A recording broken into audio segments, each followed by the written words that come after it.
नमस्कार विद्यार्थी मित्रों, आज आपने धोरण 8 विषय गणित प्रकरण 1 सममेय संख्याओं जेनो आपने प्रेक्टिस वर्गना प्रश्नों अभ्यास करवा जई रह्या छे। अगाऊ आपने टेक्स्टबुक ना प्रकरण 1 ना पूरे दरेक दाखलाનું સોલ્યુશન આપી દીધેલ છે, સ્વાધ્યાય પોથીના પણ પ્રશ્નોનું સોલ્યુશન આપેલું છે અને હવે આપણે પ્રેક્ટિસ વર્કના દરેક પ્રશ્નોના સોલ્યુશન કરવા જઈ રહ્યા છે। તો હજુ સુધી જો તમે મારી ચેનલને સબસ્ક્રાઇબ ના કરી હોય તો જરૂરથી સબસ્ક્રાઇબ કરજો, જેથી તમને મારા દરેક વિડિયોના નોટિફિકેશન સૌથી પહેલા મળતા રહે। તો તે સાથે આપણે અહીંયા પ્રકરણ 1 ની શરૂઆત કરવા જઈ રહ્યા છે। તો સૌથી પહેલા આપણે યાદ રાખો એટલે કે પોઈન્ટ જે છે આ સ્વાધ્યાય 1.1 નું તેના પોઈન્ટ વિશે આપણે અભ્યાસ કરીએ અને પ્રકરણ 1 ની અંદર જે આપણે સમમેય સંખ્યાઓ અગાઉના ધોરણમાં તમે ધોરણ 6, 7, 8 ની અંદર પ્રાકૃતિક સંખ્યા, પૂર્ણ સંખ્યા, પૂર્ણાંક સંખ્યાઓ, અપૂર્ણાંક સંખ્યાઓ વિશે અભ્યાસ કરી ગયા છો। હવે આપણે ધોરણ 8 ની અંદર સમમેય સંખ્યાઓનો અભ્યાસ કરવાનો છે। તો સમમેય સંખ્યાઓ કોને કહેવાશે? તો એ પહેલા આપણે રિવિઝન કરી લઈએ કે પ્રાકૃતિક સંખ્યા, પૂર્ણ સંખ્યા કોને કહેવાશે તે। तो आपने शुरुआत 1 थी शुरुआत थाय 1, 2, 3, 4 ए थी असंख्य सुधी आ बधी संख्याओं ने कई संख्या कहवासे? प्राकृतिक संख्याओं कहवाय छे, जेने के नेचरल नंबर कहीए छे। प्राकृतिक संख्याओं ने गणतरीनी संख्याओं पण आपने कहेवाय छे, जेने काउंटिंग नंबर्स पण कहेवाय छे। तो आपने अगाऊ ना धोरण में अभ्यास कर्यो हशे तो तमने खाली जग्यामां ने बधामां पूछातुं हशे के सौथी नानी प्राकृतिक संख्या कई? तो कई कहेवासे? 1। અને સૌથી મોટી પ્રાકૃતિક સંખ્યા કઈ? તો અસંખ્ય સંખ્યાઓ હોય છે। સૌથી પ્રાકૃતિક સંખ્યાઓ કેટલી હોય છે? તો અસંખ્ય, પાછળ અસંખ્ય સંખ્યાઓ ડોટ ડોટ ડોટ કરી છે એટલે કે અસંખ્ય કહેવાય છે। ત્યાર પછી આપણે ભણ્યા છે કે પૂર્ણ સંખ્યા। પૂર્ણ સંખ્યાઓ પ્રાકૃતિક સંખ્યામાં જો 0 ઉમેરી દો છો, બરાબર, 0 સાથેની પૂર્ણ સંખ્યા પ્રાકૃતિક સંખ્યાઓ એટલે કે 0 થી શરૂઆત કરી અને અસંખ્ય સુધી સંખ્યાઓ જે છે એ બધી સંખ્યાઓને પૂર્ણ સંખ્યાઓ એટલે કે હોલ નંબર્સ કહેવાય છે।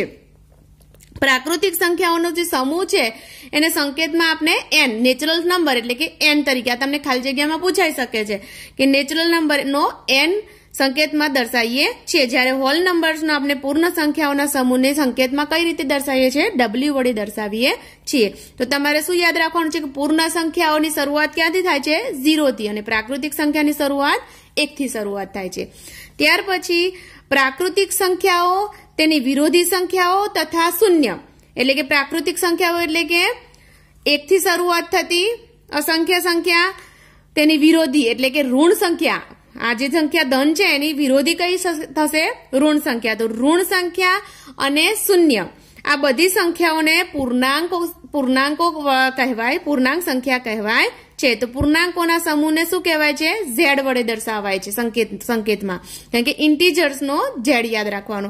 બીજી રીતે તમને કહું તો પૂર્ણાંક સંખ્યા તમારે સંખ્યા રેખાની જેમ યાદ રાખો તો આ વચ્ચે 0 છે તો 0 ની જમણી બાજુએ જે ધન સંખ્યાઓ આવે છે આ ધન સંખ્યા, શૂન્ય અને આ સાઈડે જે આવે છે ઋણ સંખ્યા, તો આ ઋણ સંખ્યા, બરાબર, એટલે કે આ પૂર્ણ સંખ્યા અને આ ઋણ સંખ્યા, પૂર્ણ વત્તા ઋણ પૂર્ણાંક સંખ્યાઓ થાય છે। પૂર્ણ સંખ્યાઓ, બરાબર, કારણ કે શૂન્ય સાથેની ધન સંખ્યા એને આપણે પૂર્ણ સંખ્યા કહીશું અને એના જોડે ઋણ સંખ્યા પ્લસ કરીશું તો પૂર્ણ વત્તા ઋણ પૂર્ણાંક સંખ્યા કહેવાય છે। તો પૂર્ણાંક સંખ્યાની અંદર કઈ કઈ સંખ્યા?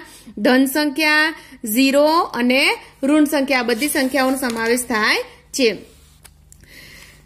ત્યાર પછી છે પૂર્ણાંકોની સાથે ઋણ અપૂર્ણાંકો અને ધન અપૂર્ણાંકો લેતા। આપણે પૂર્ણ સંખ્યાની વાત તો કરી, બરાબર, પૂર્ણાંકોની વાત કરી, હવે અપૂર્ણાંક સંખ્યા। અપૂર્ણાંકમાં કઈ કઈ? ઋણ અપૂર્ણાંક એટલે કે અંશ અને છેદમાં લખેલી જે સંખ્યા હોય તેને અપૂર્ણાંક સંખ્યા કહીએ છીએ, બરાબર। તો ઋણ અપૂર્ણાંક અને ધન અપૂર્ણાંકો લેતા સમમેય સંખ્યાઓ એટલે કે રેશનલ નંબર બને છે, બરાબર। તો અહીંયા સમમેય સંખ્યાઓના સમૂહને શું કહેવાય છે? સંકેતમાં કઈ રીતે દર્શાવાય છે? q વડે દર્શાવાય છે। તો તમને સમમેય સંખ્યાઓ ફરીથી સમજાવી દઉં, p અને q સ્વરૂપમાં, p છેદમાં q સ્વરૂપમાં એટલે કે 1/2 લો, -3/2 લો, આ બધી સંખ્યાઓને સમમેય સંખ્યાઓ કહેવાય છે। પોઈન્ટમાં સંખ્યા હોય દશાંશ અપૂર્ણાંકમાં તેને પણ સમમેય સંખ્યા કહેવાય છે। હવે આપણે સંવૃત્તા, આ જે આપણે સંખ્યાઓ શીખ્યા તો એ સંખ્યાઓ સમમેય સંખ્યાઓ છે તે ગુણધર્મો સંવૃત્તાનો ગુણધર્મમાં કઈ કઈ ક્રિયાઓમાં સંવૃત છે કે નહીં તેના વિશે હવે આપણે અભ્યાસ કરીશું. તો સંવૃતતાના ગુણધર્મમાં પૂર્ણ સંખ્યાઓ સંવૃત છે કે નહીં તેના વિશે જોઈએ. તો પૂર્ણ સંખ્યાઓ કઈ? તો શૂન્ય સાથેની અસંખ્ય ધન સંખ્યાઓ, બરાબર. શૂન્ય પછીની અસંખ્ય ધન સંખ્યાઓ, બધી સંખ્યાઓને પૂર્ણ સંખ્યાઓ કહેવાય છે. તો એ સરવાળાની ક્રિયા માટે પૂર્ણ સંખ્યાઓ સંવૃત છે એમ કહ્યું છે. તો કઈ રીતે તમે સમજશો? તો સરવાળાની ક્રિયા માટે સંવૃત છે તો કોઈ પણ પૂર્ણ સંખ્યા લો. તમે ધારો કે 0 + 3 લેશો તો જવાબ શું મળશે? 3. 2 + 5 લેશો, જવાબ શું મળશે? 7. બરાબર. તો સરવાળાની ક્રિયા માટે તમે જે જવાબ મળે છે એ કેવો મળે છે? પૂર્ણ સંખ્યા જ તમને મળે છે, બરાબર. તો આ સરવાળાની ક્રિયા માટે સંવૃત કહેવાય છે. જે જવાબ મળે છે એ પૂર્ણ સંખ્યા જ મળે તો એ સરવાળાની ક્રિયા માટે પૂર્ણ સંખ્યાઓ કેવી છે? સંવૃત છે. બાદબાકીની ક્રિયા માટે પૂર્ણ સંખ્યાઓ સંવૃત નથી એમ કે છે. તો કઈ રીતે? તો જુઓ, ધારો કે આ જ સંખ્યા મેં 0 + 3 કર્યા અને જગ્યાએ બાદબાકી કરું, 0 - 3 કરું તો જવાબ શું મળશે? -3 મળશે, બરાબર. 2 - 5 કરું તો જવાબ શું મળશે? -5 મળશે, બરાબર. તો આ જે સંખ્યા થઈ એ કેવી થઈ?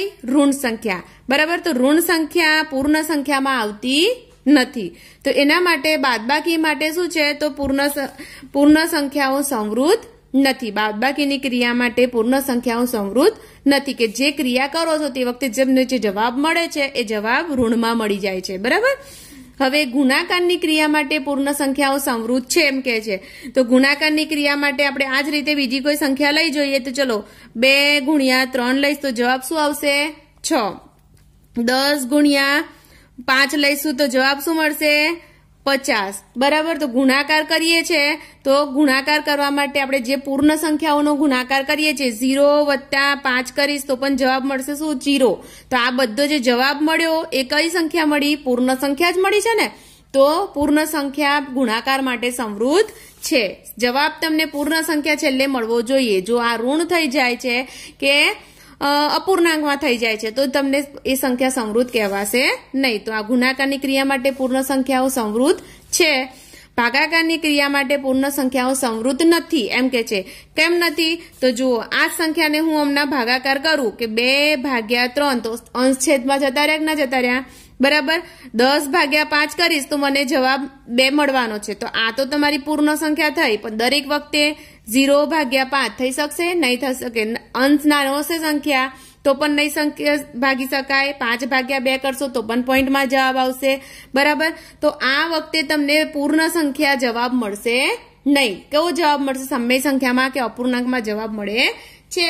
તો માટે ભાગાકારની ક્રિયા માટે પૂર્ણ સંખ્યાઓ સંવૃત નથી. તો કઈ માટે સંવૃત છે? સરવાળાની ક્રિયા માટે પૂર્ણ સંખ્યાઓ સંવૃત છે અને ગુણાકારની ક્રિયા માટે પૂર્ણ સંખ્યા સંવૃત છે. તો આપણે સ્વાધ્યાય 1.1 જે પહેલો પ્રશ્ન છે તેમાં શું કહે છે?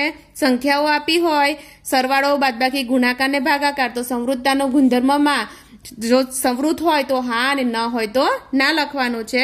તો અહીંયા જુઓ, પ્રાકૃતિક સંખ્યાઓ કેવી છે? સંવૃત છે, બરાબર. સરવાળા માટે સંવૃત છે તો આપણે હા લખીશું અને ગુણાકાર માટે સંવૃત છે તો અહીંયા હા લખીશું. બાદબાકી માટે ના અને ભાગાકાર માટે ના, બરાબર.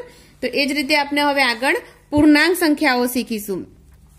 તો પૂર્ણાંક સંખ્યાઓમાં સરવાળાની ક્રિયા માટે પૂર્ણાંક સંખ્યાઓ સંવૃત છે. પૂર્ણાંક સંખ્યાની અંદર કઈ સંખ્યા આવી ગઈ? ઋણ સંખ્યા પણ આવી ગઈ. તો આપણે અહીંયા જેમ કર્યું, બરાબર, એમ સરવાળા માટે તમે પ્લસ સંખ્યા પણ આવી શકે છે, બરાબર. અને તમે જો ધારો કે કોઈ સંખ્યાનો માઇનસ સંખ્યા જોડે સરવાળો કરો છો, આ પ્લસ છે અને હું અહીંયા માઇનસ સંખ્યા એટલે કે ઋણ સંખ્યા જોડે આનો સરવાળો કરીશ, બરાબર. તો મને આનો જવાબ શું મળશે? 1 પણ મળે, બરાબર. અને જો આ સંખ્યા હું મોટી કરી દઉં તો અહીંયા -1 પણ મળે. તો આ બંને પ્રક્રિયાની અંદર શું થાય છે? ક્રિયાની અંદર તો ઋણમાં જવાબ આવી શકે છે. તો ઋણ એ પૂર્ણાંક સંખ્યા જ છે, બરાબર. તો સરવાળાની ક્રિયા માટે સંવૃત છે અને બાદબાકીમાં જેમ કે આપણને ઋણ સંખ્યા મળતી હતી તો ઋણ સંખ્યા વખતે પૂર્ણાંક સંખ્યા તો ની અંદર ઋણ આવે જ છે, બરાબર. પૂર્ણાંક સંખ્યામાં ઋણ સંખ્યા તો આવે જ છે તો એનામાં પણ સંવૃત કહેવાશે. અહીંયા જેમ કે આ ઋણ સંખ્યા મળી આપણને જવાબમાં, બરાબર, બાદબાકી કરતા, તો ઋણ સંખ્યા એ પૂર્ણાંક સંખ્યા કહેવાય છે, પૂર્ણ કહેવાતી નથી, બરાબર. તો એટલા માટે આપણે અહીંયા હવે પૂર્ણાંકની અંદર સમૃદ્ધ છે એમ કહી શકાશે. બરાબર. તો અહીંયા અને ગુણાકારની ક્રિયા માટે પણ સમૃદ્ધ છે, કારણ કે તમે બે સંખ્યાઓનો ગુણાકાર કરશો તો ગમે તે -2 ગુણ્યા 3 કરો તો જવાબ શું આવશે? -3 દુ 6, -6 એટલે કે ઋણ સંખ્યા જવાબ આવી શકે છે. અને ધનમાં પણ જવાબ આવી શકે. ધન અને ઋણ બંને સંખ્યા પૂર્ણાંક સંખ્યા તો છે જ. તો ગુણાકારની ક્રિયા માટે પણ પૂર્ણાંક સંખ્યાઓ સમૃદ્ધ છે, જ્યારે ભાગાકારની ક્રિયા માટે પૂર્ણાંક સંખ્યાઓ સમૃદ્ધ નથી, કારણ કે પૂર્ણાંકની અંદર અપૂર્ણાંકમાં સંખ્યા આવતી નથી. એટલે કે તમે 2/3 કરો, બરાબર, 2/3 એટલે કે કેવા લખાય? આ રીતે લખાય. તો આ સંખ્યાને પૂર્ણાંક સંખ્યા ના કહેવાય, આને સમમેય સંખ્યા કહેવાય. બરાબર. તો તે ભાગાકારની ક્રિયા માટે સમૃદ્ધ નથી એમ કહેવાશે. તો અહીંયા આપણે સ્વાધ્યાયની અંદર લખીએ તો પૂર્ણ સંખ્યાઓમાં સરવાળા, બાદબાકી અને ગુણાકારમાં સમૃદ્ધતાનો ગુણધર્મ હા થશે અને અહીંયા ભાગાકારમાં ના થશે. બરાબર. સોરી, આ પ્રાકૃતિક સંખ્યા અને પૂર્ણ સંખ્યાનું અહીંયા ભૂલથી લખાઈ ગયું. આમાં લખાશે પૂર્ણાંકમાં હા અને ના લખાશે. બરાબર. અને પૂર્ણ સંખ્યાઓમાં અહીંયા થશે ના, અહીંયા હા અને અહીંયા ના. એટલે આ જેમ પૂર્ણ સંખ્યા અને પ્રાકૃતિક સંખ્યામાં બંનેમાં સરખું રહેશે, જ્યારે પૂર્ણાંક સંખ્યા છે ત્યાં બાદબાકીના ગુણધર્મ, બાદબાકીની ક્રિયામાં સમૃદ્ધતાનો ગુણધર્મમાં હા થશે. ત્યાર પછી આપણે સમમેય સંખ્યાઓનો પોઈન્ટ જોઈ લઈએ. સમમેય સંખ્યાઓ જે સંખ્યાને PQ સ્વરૂપમાં P/Q, જ્યાં P અને Q પૂર્ણાંક સંખ્યાઓ હોય છે. બરાબર. પૂર્ણાંક સંખ્યાઓ એટલે કે ઋણ પણ હોઈ શકે, 0 પણ હોઈ શકે છે અને ધન સંખ્યા પણ હોઈ શકે છે. પણ અહીંયા ખાસ ધ્યાન રાખવાનું, 0 હોઈ શકે છે ખરું, પણ 0 એ Q બરાબર ના હોવો જોઈએ, એટલે કે છેદમાં Q ન હોવો જોઈએ. બરાબર. છેદમાં Q હોય, ધારો કે 2/0 લખું તો એ સંખ્યાને તો 2 જ વંચાય, તો એ પૂર્ણ સંખ્યા કહેવાશે ને. બરાબર. તો પૂર્ણ સંખ્યા કહેવાય, પ્રાકૃતિક કહેવાય કે પૂર્ણાંક કહેવાય. સમમેય સંખ્યા કહેવાશે નહીં. બરાબર. તો એમાં અહીંયા સમમેય સંખ્યા માટે તમારે શું કરવું પડશે? તો અંશ અને છેદ સ્વરૂપમાં દર્શાવેલી સંખ્યાને સમમેય સંખ્યા કહેવાય છે. હવે P બરાબર Q સ્વરૂપમાં તમે નહીં લખી 0 નહીં લખી શકો. આ સ્વરૂપે લખી શકાય તેવી સમમેય સંખ્યાને સમમેય સંખ્યા કહેવાય છે. બરાબર. એટલે કે P/Q સ્વરૂપમાં લખાય તેને સમમેય સંખ્યા કહેવાય છે, જ્યાં Q બરાબર 0 હોવું જોઈએ નહીં. દાખલા તરીકે 3/4, -4/9, 5 એકલા લો, 8 એકલા લો, આ બધી સમમેય સંખ્યા છે. બરાબર. આ બધી સમમેય સંખ્યા છે, પણ તમે આના નીચે 0 લખો તો એને અપૂર્ણાંકમાં ના કહેવાય ટૂંકમાં. બરાબર. આના નીચે 0 લેશો તો અપૂર્ણાંકમાં સંખ્યા કહેવાશે નહીં. હવે સરવાળાની ક્રિયા માટે સમમેય સંખ્યાઓ કેવી છે? સમૃદ્ધ છે. સમમેય સંખ્યાઓ સરવાળાની ક્રિયા માટે સમૃદ્ધ છે. હવે આ જ રીતે જેમ તમને મેં આગળ સમજાયું કે ધારો કે હું 1/2 વત્તા 3/2 આ બંનેનો સરવાળો કરીશ, મને જવાબ શું મળવાનો છે? બરાબર. 4/2 એટલે અપૂર્ણાંકમાં જ જવાબ મળશે. બરાબર. એટલે સમમેય સંખ્યામાં જ જવાબ મળે છે. તો આ રીતે સરવાળાની ક્રિયા માટે સમમેય સંખ્યા કેવી છે? સમૃદ્ધ છે. બાદબાકીની ક્રિયા માટે સમૃદ્ધ જ છે, કારણ કે બાદબાકી કરશો તો પણ તમને આમાંથી એક આ જે ધન જવાબ મળે કે ઋણ જવાબ મળે કે માઇનસમાં અપૂર્ણાંકમાં મળે કે ધનમાં અપૂર્ણાંકમાં, આ બધામાંથી કોઈ પણ જવાબ મળે તો સંખ્યા કેવી છે? સમૃદ્ધ છે એમ કહેવાય છે. તો ગુણાકારની ક્રિયા કરશો તો પણ આમાંથી કોઈ જવાબ મળશે તમને. બરાબર. અને ભાગાકારની ક્રિયા કરશો તો પણ તમને શૂન્ય સિવાય, બરાબર, ભાગાકારની ક્રિયા માટે શૂન્ય સિવાય સમમેય સંખ્યાઓ કેવી છે? સમૃદ્ધ કહેવાય છે. તો આ બધા પ્રક્રિયામાં શું થશે? તો હા જવાબ જ આવશે. હવે અહીંયા શૂન્ય એ સમમેય સંખ્યાઓ માટે સરવાળાનો કેવો ઘટક છે? તટસ્થ ઘટક કહેવાય છે. અગાઉ તમને પરીક્ષામાં ખાલી જગ્યામાં પૂછાઈ ગયો હશે. બરાબર. અને પૂછાય પણ છે ઘણી વખત આ ખાલી જગ્યામાં કે ખાલી જગ્યા એ સરવાળાની તટસ્થ સંખ્યા છે. તો તટસ્થ સંખ્યા સરવાળાની કઈ છે? 0. કેમ તટસ્થ સંખ્યા કહેવાય છે? તો કોઈ પણ સંખ્યા લો તમે, બરાબર, એને 0 વડે સરવાળો કરો તો જવાબ શું મળશે? તેની તે જ સંખ્યા મળે છે. બરાબર. તેની તટસ્થ સંખ્યા કહેવાય. કોઈ પણ સંખ્યાનો તમે 0 જોડે સરવાળો કરશો તો જવાબ તેની તે જ મળે છે, તો આ તેની તટસ્થ સંખ્યા કહેવાય. અને 1 એ સમમેય સંખ્યાઓ માટે ગુણાકારનો તટસ્થ ઘટક કહેવાય છે. ગુણાકાર તમે કોઈ સંખ્યાનો કરો, બરાબર, કોઈ પણ સંખ્યા લો, અપૂર્ણાંકમાં લેશો અને એને 1 વડે ગુણાકાર કરો તો પણ જવાબ એની એ આવશે, બરાબર. 6 ગુણ્યા 1 કરો તો પણ જવાબ એની એ આવશે, બરાબર. તો ગુણાકારની તટસ્થ સંખ્યા કઈ કહેવાશે? 1. અને સરવાળા માટેની તટસ્થ સંખ્યા કઈ કહેવાશે? 0. આ ખાસ યાદ રાખવાનું. તો 1 એ સમમેય સંખ્યાઓ માટે ગુણાકારની તટસ્થતાનો ઘટક કહેવાય છે. કોઈ પણ બે સમમેય સંખ્યાઓની વચ્ચે અગણિત સમમેય સંખ્યાઓ આવેલી હોય છે. આ ખાસ યાદ રાખવાનું કે કોઈ પણ બે સમમેય સંખ્યા હોય કે બે સંખ્યાઓ વચ્ચે કેટલી સંખ્યાઓ આપેલી છે એવું પૂછાય તો એટલું યાદ રાખી લેવાનું કે બે સમમેય સંખ્યાઓ વચ્ચે અસંખ્ય સમમેય સંખ્યાઓ, અગણિત એટલે કે અસંખ્ય સમમેય સંખ્યાઓ આવેલી હોય છે. બે સંખ્યાઓના મધ્યકનો ખ્યાલ બે સંખ્યાઓ વચ્ચેની સમમેય સંખ્યા શોધવામાં માટે મદદરૂપ બને છે. તો અહીંયા આપણે હવે સમમેય સંખ્યાની અંદર લાસ્ટમાં સરવાળો, બાદબાકી, ગુણાકાર અને ભાગાકાર બધી સંખ્યાઓ માટે સંવૃત્ત છે તેમ કહેવાય છે. તો અહીંયા આપણો સ્વાધ્યાય 1.1 અહીંયા પૂર્ણ થાય છે. આગળના વિડીયોમાં આપણે સ્વાધ્યાય 1.2 નો અભ્યાસ કરીશું. વિડીયો ગમ્યો હોય તો જરૂરથી વિડીયોને લાઇક કરજો, શેર કરજો, કમેન્ટ કરીને જરૂરથી જણાવશો. આભાર.